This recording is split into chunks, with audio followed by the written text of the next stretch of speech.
यार हालांकि हम नहीं चाहते कि आप पर्सनल लोन के जाल में फंस जाए, लेकिन कभी कभी स्थिति कुछ ऐसी हो जाती है कि दूसरा कोई पर्याय नहीं बचता। हम में से काफी सारे ऐसे लोग हैं जो इमरजेंसी के समय लोन लेने का विकल्प चुनते हैं, लेकिन आखिरी समय पर हमें यह समझ में नहीं आता कि ये लोन लेना कहां से चाहिए। तो भारत में ना कम से कम पर्सनल लोन के 100 से अधिक ऑप्शंस हैं। तो आज की इस वीडियो में हमने 6 ऐप्स की 15 अलग अलग पैरामीटर्स पे तुलना की है और उसी के बाद आपके लिए सर्वश्रेष्ठ ऐप लाए हैं। हम में से अधिकांश लोग जब इंस्टेंट लोन लेने जाते हैं तो सबसे पहला सवाल दिमाग में यही आता है कि यार मुझे लोन कितने तक मिलेगा और मैं एलिजिबल हूं भी या नहीं।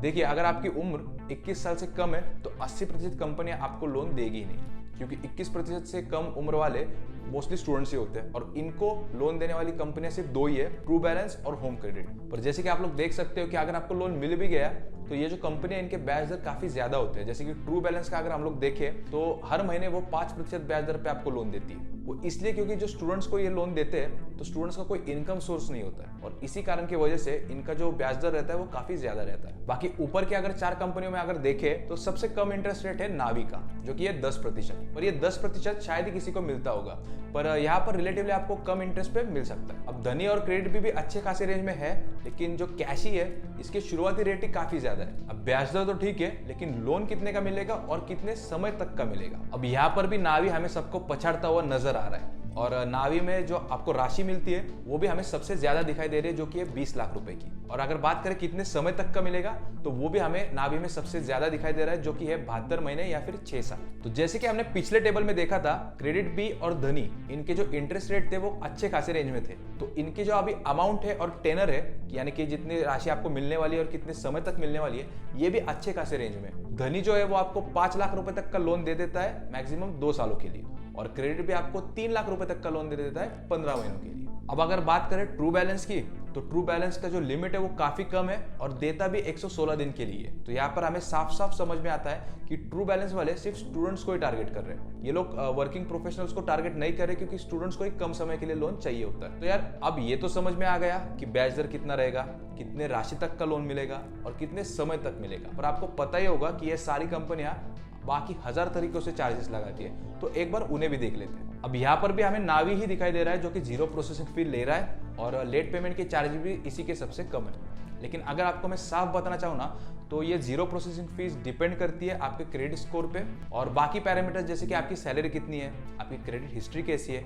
अगर ये सब एकदम बढ़िया है तो आपको 0 प्रोसेसिंग फीस लगेगी, वरना आपको 2000 से 4000 के बीच में लग सकती है। बाकी सारी कंपनियां कुछ ना कुछ प्रोसेसिंग फीस लगा ही रही है। और लेट पेमेंट फीस में क्रेडिट भी परसेंटेज के टर्म्स में जुर्माना नहीं लगाती है, इनका थोड़ा फ्लैट स्ट्रक्चर रहता है। लेकिन अगर हम उनको परसेंटेज के टर्म्स में बदल दें तो वो काफी ज्यादा हो जाएगा। और क्रेडिट भी जो है वो इन चार्जेस के अलावा भी आपसे और 5-6 तरीकों से पैसे लेता है, जैसे कि ऑनबोर्डिंग फी हो गई, डॉक्यूमेंट कलेक्शन फी हो गई, क्रेडिट री असेसमेंट फी हो गई या फिर एग्रीमेंट फी हो गई। तो पूर्ण रूप से अगर देखें तो यहाँ से लोन लेना आपके लिए काफी महंगा पड़ सकता है।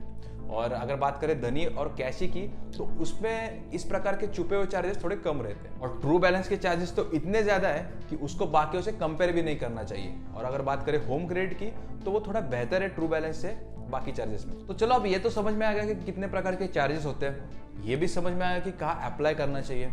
पर अब ये देखेंगे कि अप्लाई करने के लिए कौन कौन से डॉक्यूमेंट चाहिए होंगे। तो जैसे कि आप लोग देख सकते हो, सारे ऐप्स आपसे पैन कार्ड और आधार कार्ड मांगेंगे। सैलरी स्लिप आपसे सिर्फ क्रेडिट बी और कैश ही मांगेंगे, और जो बैंक स्टेटमेंट है वो क्रेडिट बी, कैश ही और ट्रू बैलेंस मांगेंगे। कोलैटरल यानी कि सिक्योरिटी आपसे कोई नहीं मांगेगा, क्योंकि ये जो सारे ऐप्स है वो अनसिक्योर्ड पर्सनल ऐप्स है। कंपनियां जैसे कि नावी, धानी या फिर होम क्रेडिट, ये आपसे आपकी सैलरी स्लिप या फिर बैंक स्टेटमेंट नहीं मांग रही है। ऐसा इसलिए क्योंकि ये जो कंपनी है वो आपके सिविल स्कोर या फिर फोन ट्रैकिंग वगैरह से आपकी पूरी प्रोफाइल बना देती है और उसी के बेसिस पे आपका ये लोन रिजेक्ट या फिर अप्रूव हो जाता है। अब वैसे तो आप इन ऐप्स को अपने बैंक स्टेटमेंट और सैलरी स्लिप नहीं दे रहे हो, लेकिन ये जो ऐप्स है वो आपके मेल, आपके SMS या फिर आपके सोशल मीडिया को एक्सेस करके आपके बारे में इनको पूरी जानकारी रहती है। तो ये सारे डॉक्यूमेंट्स ना अपलोड करके आपका सिर्फ एक फायदा हो जाएगा कि आपकी मेहनत कम हो जाएगी। तो अब आपने डॉक्यूमेंट्स भी अपलोड कर दिए, पर लोन का अप्रूवल कब आएगा और बैंक में पैसे कब आएंगे? देखिए, नावी और कैशी में जो आपका वेरिफिकेशन है और बैंक में पैसे आने की बात है वो एकदम तुरंत हो जाती है। जैसे कि 20 से 25 मिनट में आपके खाते में पैसे आ जाएंगे। हाँ, लेकिन अगर आपकी कोई अलग केस है तो थोड़ा टाइम लग सकता है, वरना अगर आपका सब सही है तो पैसे तुरंत आ जाएंगे। पर धनी और क्रेडिट बी में आपको 2 से 4 दिन का समय लग सकता है। तो अगर आप धनी या फिर क्रेडिट बी से लोन ले रहे हो तो ये बात आपको दिमाग में रखनी पड़ेगी। होम क्रेडिट में भी आपको 2 से 3 दिन का समय लग जाता है पैसे बैंक में आने के लिए, लेकिन जो ट्रू बैलेंस है वो कैशी और नावी जैसा है, आपको पैसे तुरंत मिल जाते हैं। और हाँ, सारे ऐप्स में ना आपको डॉक्यूमेंटेशन सबमिट करना, वेरिफिकेशन करना, अप्रूवल मिलना और पैसे बैंक में आना, ये जो सारा प्रोसेस है वो ऑनलाइन है, तो आपको घर से निकलने की भी जरूरत नहीं है। तो यार आखिर में बस इतना देख लेते हैं कि ये सारी ऐप्स कितनी पुरानी है और इनका ऐप इस्तेमाल करने का अनुभव कैसा है। ट्रू बैलेंस और होम क्रेडिट की कोई iOS ऐप नहीं है, बाकी सबकी है। यहाँ पे कैशी की जो रेटिंग है वो काफी खराब है। हमने प्ले स्टोर पे भी जाके देखा, लगभग 2,10,000 लोगों ने इसको रेटिंग दे रखी है, और इतने लोगों ने दी है मतलब कुछ ना कुछ तो इश्यू जरूर होगा। बाकी व्यक्तिगत रूप से हमने इस ऐप को इस्तेमाल नहीं किया है, तो एग्जैक्ट रीजन बताना थोड़ा मुश्किल है। बात करें अगर होम क्रेडिट और धनी की, तो वो काफी सालों से चल रही है। धनी इंडिया बुल्स की कंपनी है और होम क्रेडिट एक नीदरलैंड की कंपनी जो 9 देशों में चल रही है। ट्रू बैलेंस भी एक कोरियन कंपनी बैलेंस हीरो की सब्सिडरी है। बाकी अगर बात करें नावी, धानी या फिर कैशी की, तो वो भारतीय कंपनी है जिनकी जो फाउंडर्स है वो भी भारतीय है। तो जैसे कि आप सबने देखा कि इन एप्स में काफी फर्क है, तो आपके हिसाब से जो भी आपकी रिक्वायरमेंट है उस हिसाब से आप खुद के लिए एक ऐप चुन सकते हो। बाकी कमेंट्स में जरूर बताना कि आप किस ऐप से लोन लेने का सोच रहे हो।